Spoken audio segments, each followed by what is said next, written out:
Hello दोस्तों, आज का हमारा टॉपिक है हिंदी साहित्य का काल विभाजन। यानी हिंदी साहित्य को कितने भागों में बांटा गया है, इस पर हम विस्तार से चर्चा करेंगे। वो कौन कौन से हैं, उनका समय क्या है, इन सब को जानेंगे। हिंदी साहित्य को 4 भागों में बांटा गया है। हिंदी साहित्य के जितने भी इतिहासकार हुए हैं, जिन्होंने हिंदी साहित्य का इतिहास लिखा है, उन्होंने हिंदी साहित्य को 4 भागों में बांटा है।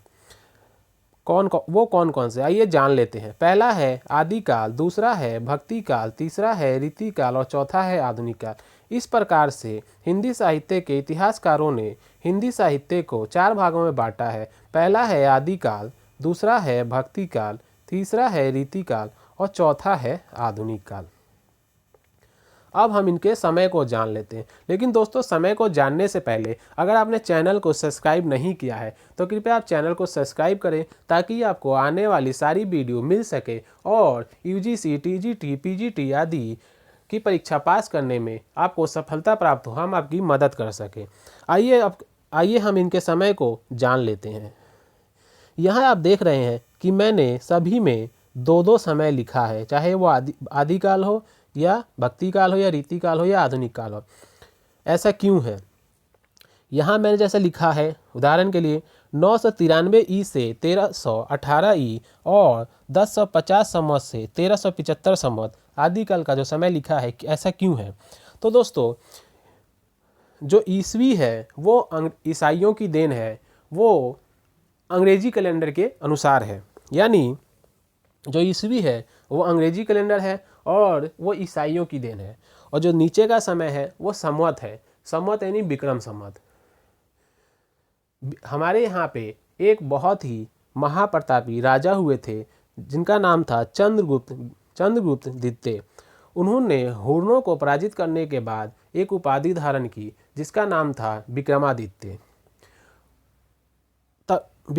और उन्हीं के नाम पर शक संवत चलता है, या उन्होंने ही शक संवत चलाया था। और ये जो शक संवत है और ईस्वी में क्या अंतर है, इसको हम जान लेते हैं कितने वर्ष का अंतर है। ईस्वी जो है विक्रम संवत से 57 साल पीछे चलता है और विक्रम संवत ईस्वी से 57 साल आगे चलता है।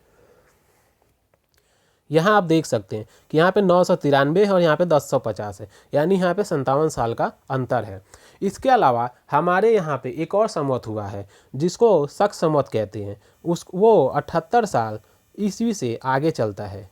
यानी हमारे यहाँ 2 संवत हैं, एक है विक्रम संवत जो 57 साल, दूसरा है शक संवत जो 78 साल।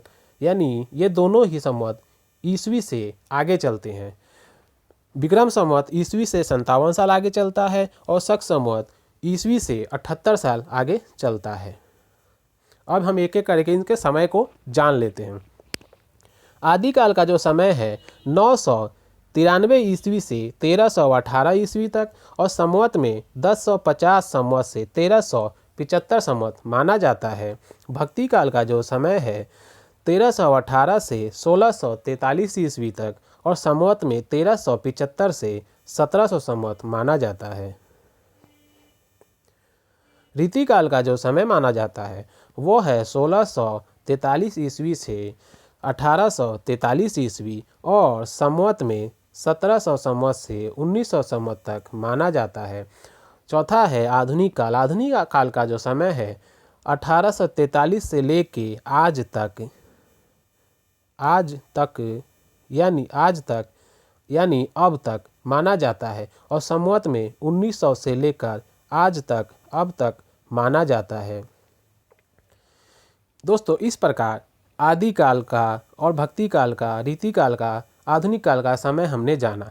लेकिन आप यहाँ देख रहे हैं आधुनिक काल, मैंने यहाँ 1857 भी लिखा है, क्योंकि कुछ लोग आधुनिक काल का समय 1857 से लेकर भी आज तक मानते हैं, क्योंकि वो आधुनिक काल के समय को भारतेंदु युग से जोड़ते हैं, भारतेंदु के जन्म से जोड़ते हैं। आइए आगे जान लेते हैं। आधुनिक युग को 5 भागों में बांटा है। कौन कौन से? पहला भारतेंदु युग, दूसरा द्विवेदी युग, तीसरा छायावाद, चौथा छायावाद उत्तर काल, पांचवा नवलेखन काल। इस प्रकार आधुनिक काल को 5 भागों में बांटा गया है। आधुनिक काल का जो प्रथम युग है उसको भारतेंदु युग कहते हैं। जैसा कि मैंने यहाँ पहले बताया था 1857 से भी जोड़ते हैं, तो जो पहला समय है भारतेंदु का, वो भारतेंदु युग, आधुनिक युग का जो पहला चरण है उसको भारतेंदु युग कहते हैं। और भारतेंदु युग का जो समय है उसको 1857 से 1900 ईस्वी तक माना जाता है। और भारतेंदु युग को परिवर्तन काल, नवजागरण काल, पुनर्जागरण काल आदि नाम से भी जाना जाता है। और भारतेंदु युग का नाम भारतेंदु हरिश्चंद्र के नाम पर पड़ा था। इनका जन्म 1850 में हुआ था। अगला जान लेते हैं द्विवेदी युग। द्विवेदी युग का नाम महावीर प्रसाद द्विवेदी के नाम पर पड़ा था। द्विवेदी युग का जो समय है वो है 1900 से 1918। द्विवेदी युग को सुधारवादी युग और जागरण काल भी कहते हैं। अगला है छायावाद युग। छायावाद को 1918 से 1936 ईस्वी तक माना जाता है।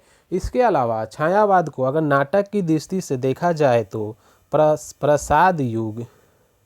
प्रसाद युग और उपन्यास की दृष्टि से इसको प्रेमचंद युग, निबंध की दृष्टि से इसको छायावाद को शुक्ल युग भी कहते हैं। शुक्ल युग यानी रामचंद्र शुक्ल के नाम पर शुक्ल युग भी कहते हैं।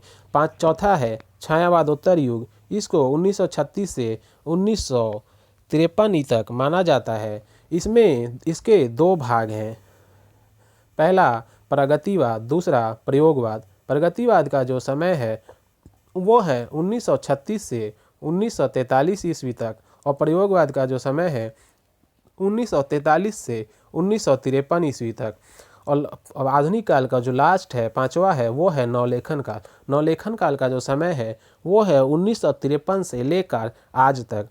इसके अलावा दोस्तों जो मुख्य आदि हिंदी साहित्य का जो काल विभाजन है वो यही है, लेकिन इसके अलावा अगर हम नवलेखन काल को देखें तो इसको कई नामों से जाना जाता है। जैसे नवलेखन काल को नई कविता भी कहा जाता है।